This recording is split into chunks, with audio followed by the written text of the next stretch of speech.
we're going to get to. No, right? S.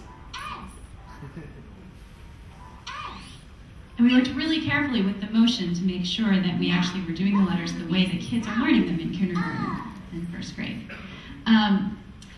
One of my favorite things about this, though, is that as you play and as you win different levels of the game, you can start making sticker books. And who doesn't love to fill a page with Super Y? So you've got all kinds of different backgrounds. You earn different things as you play. So this one came from the Rumpelstiltskin story when he's trying to make the straw into gold. And kids can play with these and create their own little diagrams. One of the best things for us is to see how many parents are filming their kids on YouTube playing with this app, and then to watch these really young kids, trace an R and then just look up at the camera and go, I got it. So it's really, really fun to watch. The second app I want to show you is Martha Speaks Dog Party. This is for slightly older kids, so you'll see we've just switched from landscape to portrait, because the slightly older kids can hold it that direction. And this one focuses on vocabulary acquisition. I'm going to show you Chow Time, because that's kind of the grossest of any PBS Kids game, I think, ever. Thank God that it's the grossest, or that we have a gross game. So Martha says we want to find the plate that has vehicles on it. Okay, so this Vehicles are cars, buses, and any other machine we use for travel. Prompt if you don't know. Okay, good. So let's choose the vehicles plate. Here comes the dog, Chow. Ready, set, lick.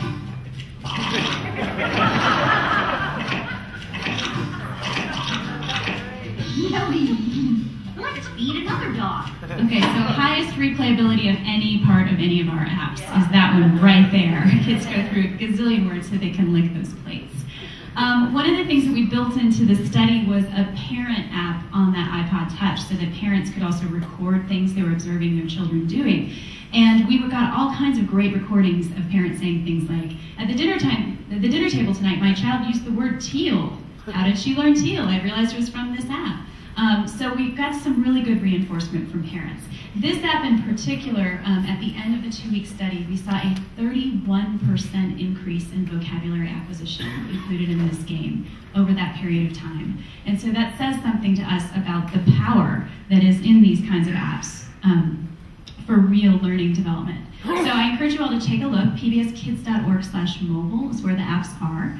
Kind of knowing what Warren will say about some of these. These are obviously very skill-based. We do have some open-ended apps as well. Mr. Rogers' Neighborhood Build a Journal is one where it's social-emotional. And we're seeing kids play with that for an average of 24 minutes per playtime, making a little journal and recording how they're feeling about different things. So it's exciting, too, to see how kids are playing with these things differently.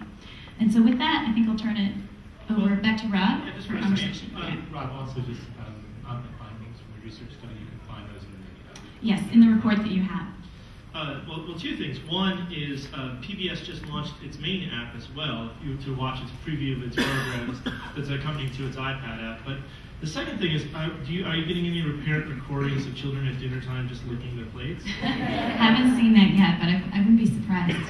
Well, probably a lot of parents are serving more alphabet soup since Martha Speaks came out. Better than if they're licking their dogs. That's very true. Very true. I want to turn over to Michael to talk a little bit about the report, but one of the setup questions I want him to address in this is that in the mobile space, this is all around informal learning. And I think probably a lot of people here want to talk and understand a little bit about where you think the direction is going with informal learning, connecting to academic and educational learning. What does the future look like? And then we're going to talk about business and other things. Sure. Hi, everybody. How many of you know the percentages of children who do not read proficiently in grade 4? I hate to be the skunk at the garden party, but this is what is really at play here.